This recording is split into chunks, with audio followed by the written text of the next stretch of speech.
میں دین نہیں بیچنا چاہتا۔ اب دوسرے کا سنو، یہ کون ہے؟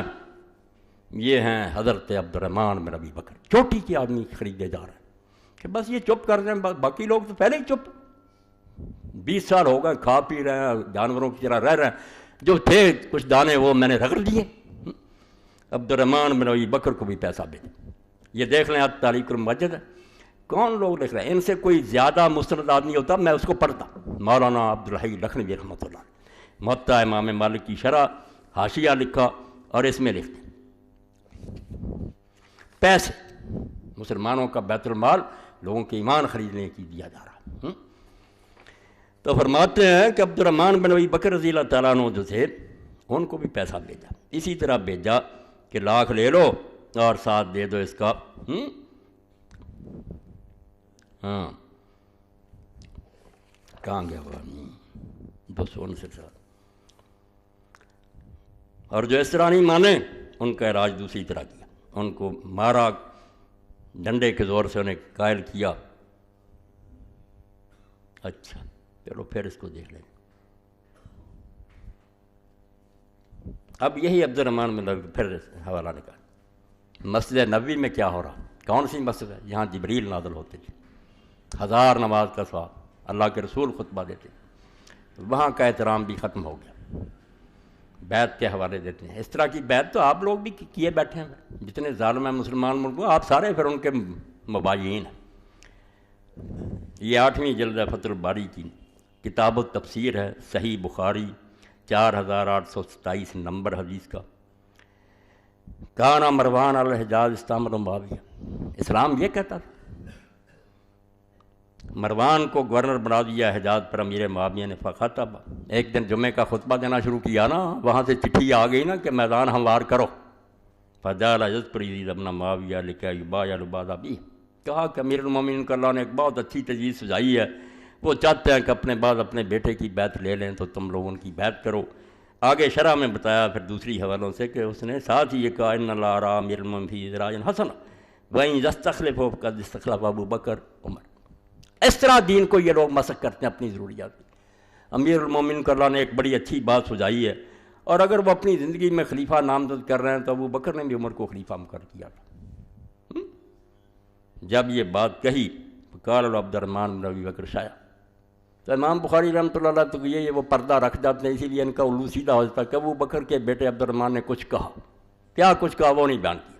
وہ شکر ہے کہ دوسری کتابوں میں آ گیا، لوگوں نے چھپایا نہیں، حق لکھنے والے بھی تھے، لوگوں نے اس پر مستخرج لکھی ہیں کہ بخاری کی روایتیں دوسرے عالموں نے دوسری سندوں پر انہوں نے سب کچھ بیان کر دیا۔ جب یہ کہا کہ ابو بکر نے عمر کو بنایا، فقال عبد الرحمن سنت ہرقل کیسر، جھوٹ بول رہا تو اور تیرا امیر المومنین، یہ کیسر اور کسرا کے طریقے، کافر بادشاہوں کا طریقہ کہ ایک مرتا ہے اس کے بعد وہ دوسرے کو بنا لیتے ہیں، آج جال تم ہرقلیہ، یہ وہ رومی بادشاہ والا کافروں والا دین میں چالو کرنا چاہتے ہو نظام،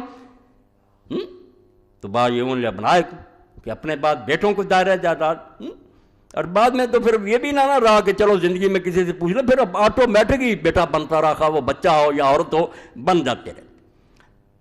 تو آپ نے فرمایا ان ابا بکر واللہ ما جعل فی احد من ولدہ ولا فی اہل بیتہ، لہٰذا ابو بکر کی مثال، اس نے اپنے بیٹوں میں سے کسی کو بنایا، اپنے خاندان میں سے کسی کو بنایا، وما جعل معاویہ الا کرامۃ لولدہ، بیٹے کو دے رہا اور حوالہ ابو بکر کا دے رہا، جھوٹ بولتا۔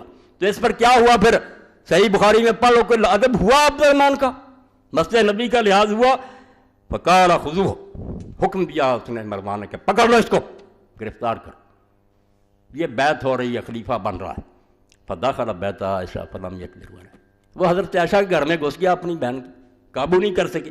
فقال مروان ان الذی انزل اللہ فیہ والذی قال لوالدیہ اف لکما تعداننی، تو مروان نے ایک اور غضب ڈھایا کیا دیا، یہی عبد الرحمن جس کے بارے میں سورہ احقاف کی یہ آیتیں اتری تھی، وہاں ایک کافر کا ذکر ہے کہ اس نے والدین سے یہ کہا، وہ حوالہ دے دیا کہ اس عبد الرحمن کے بارے میں یہ آیتیں دی، وہ یہ بھی جھوٹ بولا۔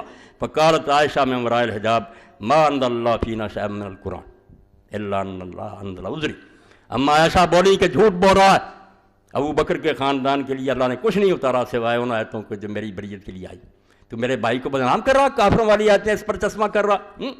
تو اور ساتھ پھر اگلے شرح میں بتایا الست ابن اللعین الذی لعن رسولہ، تو اپنی فکر کر، تو اس ملعون کا بیٹا جب تو اس کی پشت میں تھا تو اللہ کے رسول نے اس پر لعنت کی تھی.